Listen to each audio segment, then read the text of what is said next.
Hi, virtual students. We're filling out these types of unemployment today. Your notes should look like this. Notice you're going to have the term here. You're going to have a definition to fill in. I'm going to give you an analogy, and then you can use it in a sentence as well. So let's get rolling. All right, we start you out here with the practice problem. Go ahead and come with an answer.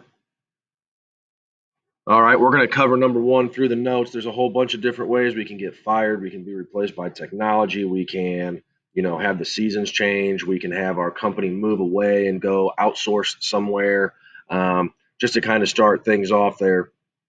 We also have a review of these unemployment formula. So remember, our formula is unemployed divided by the labor force. Okay. So we've got to figure out the labor force. Well, we've got 12 people looking for a job. That's our unemployed. We got 12 up here. Now remember, our labor force equals unemployed plus employed. Okay. So we've got 108 people that are currently considered employed. We got to add these two together. That's going to be 120. 12 divided by 120 multiplied by 100 equals 10%. All right, hopefully you remember that. A little bit trickier there.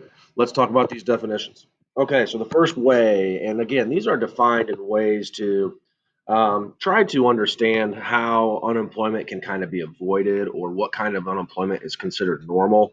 Um, and we'll kind of mention that as we move forward. So the first type of unemployment is frictional unemployment, and this is kind of choosing to be unemployed.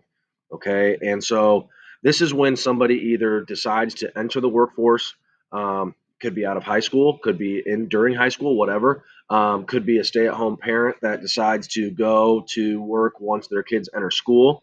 And it could mean that I quit one job to go look for another one. Those are all examples of frictional unemployment. So again, kind of choosing to be unemployed, so to speak. The way that I remember it is if you have friction with your boss, okay, and you decide to quit, this is how I remember, right? Frictional unemployment. If you have friction with your situation, you leave, and now and right that, until you find a job, you're frictionally unemployed. You could change that word boss to income, right? I've got friction with my income. Okay, graduate high school, I've got to make some money. I'm going to be friction unemployed until I find a job. Okay, next one, structural unemployment. This is caused by technology. Okay, and so when technology replaces you, you are structurally unemployed.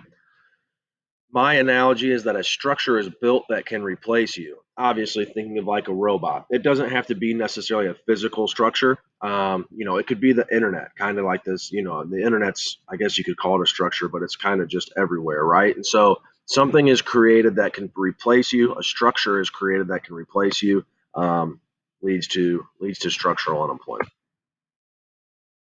Seasonal unemployment a little bit easier to remember. This is when seasons change, and um, to be unemployed, remember the rule. If I'm going to be unemployed, I've got to be actively looking for a job. So if I'm a crab fisherman, one of my favorite shows on Discovery Channel is the show called Deadliest Catch, and they catch crab. And these guys fish for like 3 months a year, maybe. So if I'm a crab fisherman and I make all this money doing that, I could be seasonally unemployed in the off season as long as I'm looking for another job. Okay, if I'm not looking for another job, I'm not necessarily unemployed. Okay, so remember, I've got to be looking for a job, and that happens when the seasons change. The last one is cyclical unemployment, and this happens along with these um, business cycles. Okay, so cyclical unemployment happens when the economy is sick. Okay, that's how I remember that. That is when we just go through these cycles of good and bad, and this is going to be when things are on the bad side, right, on the sick side.